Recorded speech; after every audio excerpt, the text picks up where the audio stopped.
மீனராசி அன்பர்களின் மே மாத பலன்கள்.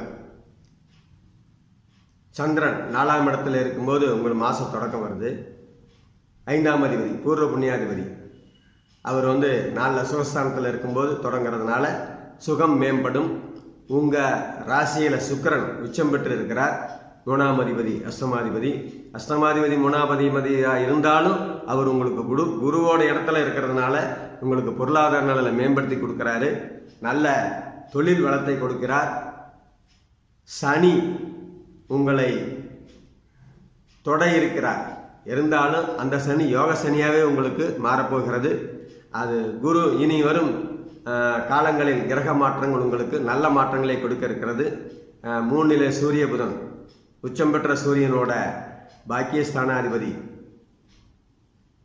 9ஆம் அதிபதி சேரும்போது அருமையான பலன்களை கொடுக்கும். கலஸ்திரஸ்தானாதிபதி புதன் அவர் சேரும்போது நல்ல பலன்களை உங்களுக்கு கொடுப்பார். கவலைப்பட வேண்டாம்.